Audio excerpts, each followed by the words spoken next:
Our today's video is all about solving linear equation in one variable. Let's go to our first example. 3x minus 6 equals to 12.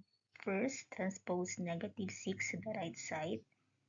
So it will become 3x equals to 12 plus 6. Then add 12 and 6. 12 plus 6 is 18. The next is divide both sides by 3. 3x divided by 3. X, then 18 divided by 3 is 6. Second example, 3x minus 10 equals to 5x plus 2.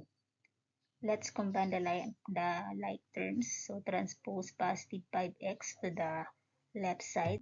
It will become negative 5x. Then transpose negative 10 to the right side. So it will become positive 10. Then let's combine the like term. 3x minus 5x, negative 2x, then 2 plus 10 is 12. The next is divide both sides by negative 2. Negative 2x divided by negative 2x, and 12 divided by negative 2 is negative 6. So the final answer for this second equation is negative 6. Third example, 2 times x plus 6 equals to negative 3 times x minus 12. So let's apply the distributive property. 2 times x, 2x. 2 times 6, 12. The next is negative 3 times x, negative 3x.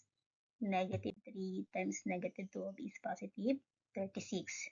Then let's combine the like terms. Transpose negative 3x to the left side, so it will become positive 3x. And transpose positive 12 to the right side, so it will become negative 12. Then let's add 2x and 3x. 2x plus 3x, 5x. Then subtract 36 and 12. 36 minus 12, positive 24. The next is divide both sides by 5. 5x divided by 5, x. Then 24 divided by 5 is 24 over 5. So the final answer for the third example is 24 over 5. Next example. This equation can be transformed into linear equation by using cross multiply. So let's cross multiply. 2x minus 5 times 2, then times 3 times 3x minus 6. So we're going to use again the distributive property. 2 times 2x, 4x.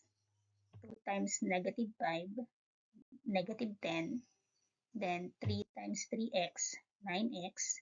3 times negative 6 is negative 18. Then combine the like terms.